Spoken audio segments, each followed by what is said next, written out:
Hello and welcome to the show. I wanted to talk just a little bit about the surge of violence in recent years that's been happening across America.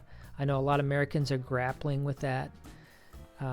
Not only that, the country's been hit by a series of crises, including mass shootings. There's 2 wars going on right now.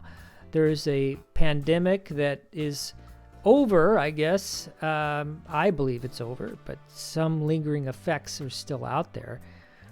The migration crisis that people either recognize or they don't. And the inflation that's been going on, hurting people's buying power. And to the point that a lot of people think that they're just never going to have the lifestyle that their parents had.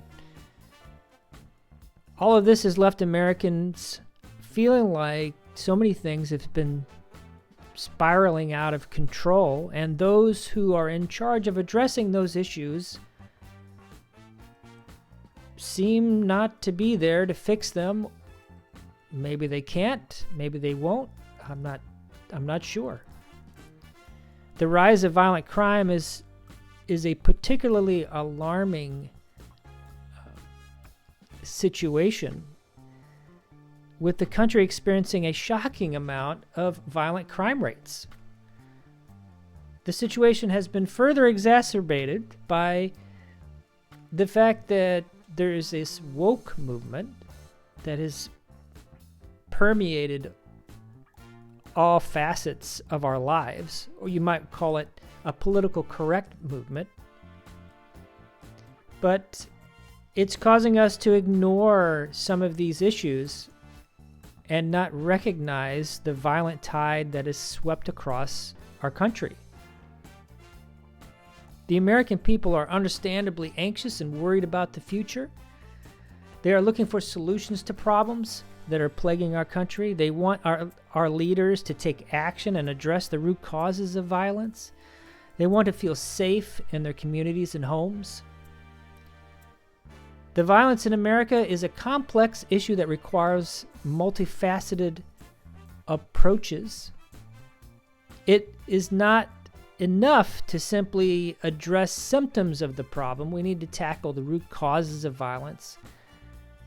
The political media will say the root causes are poverty, inequality, the lack of access to education and healthcare. But it seems like, to me, these topics are political talking points rather than just real solutions. And they're not always root causes. Sometimes they're just choices. Poverty does not make people violent and harm others. It could cause theft. I'll agree with that. And by far, the retail theft happening in our cities today are, in my opinion, opportunists trying to capitalize on a movement. They're not stealing food. From what I understand, it is nearly always the same 600 people relentlessly stealing from businesses until they go broke and shut down. Inequality can make people angry, but it should not make people violent either. Bill Gates has plenty more money than I do, but that doesn't cause me to walk down the street and hit old ladies over the head with lead pipes.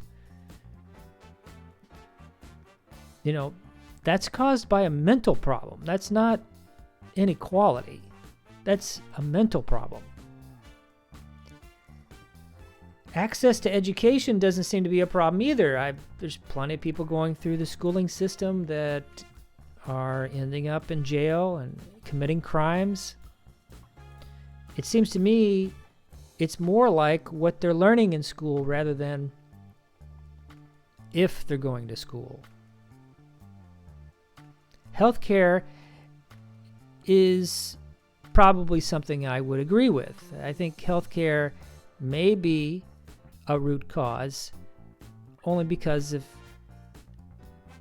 the caveat I draw from healthcare of mental health. So in my view, here are some reasonable assumptions we should probably try to agree on and a few ideas that may help. The social experiment that was defund the police was, in my opinion, a failure. We should learn from that and never do it again. We must have rules in society that are enforced to make sure that businesses can run properly and private citizens can feel safe. So we need a police force. We need enforcement of rules. We should recognize that the person with the most control over your behavior is yourself. This implies that people individually should be mentally healthy, and if we are not, we should have quick and easy and hopefully cheap access to mental health resources. A healthy, well-adjusted person should statistically not be violent. Some may find it controversial, but another way to produce healthy individuals, well-adjusted individuals, is to live in a home with a mother and father. It is statistically better for children. Of course, there are exceptions. Another driving force of good behavior is culture. Now, culture is big and a team effort from a lot of influences. Corporations, politicians, schools, friends, parents, social media. The government and perhaps companies like Disney like to, in my opinion, arrogantly think that they own and dictate your culture, as if they decide what your culture is in a meeting and how your son or daughter will be raised. The truth is, you can vote out a government and you can bankrupt a company out of existence by voting with your wallet. You do have power, you can use it, and you should. Since parents lead the family, it's up to parents to control social media consumption. Make sure your child has good friends.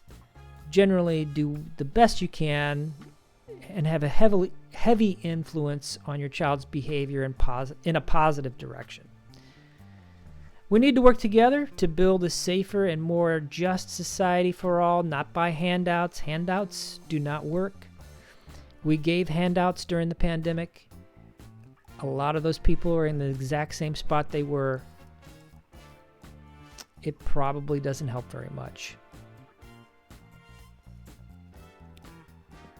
But we need to rebuild family in our culture and copy the historical aspects of our culture that have proven to work. We could even look at other cultural norms and apply that to our culture. I guess that's called cultural appropriation, but I think that's a good thing. When another culture does something right, you need to recognize what they did, understand it, and if it works on a consistent level, you should copy it and use that proven path to success. You should also understand that fixing problems will take time. It took time for us to get here to where we're at, and it'll take time for us to get out. For every parent teaching their young daughter to twerk or son to wave a gun on TikTok, let's hope there are 100 sons and daughters learning about building strong families. Thanks for listening. Feel free to comment, and I'll see you next time.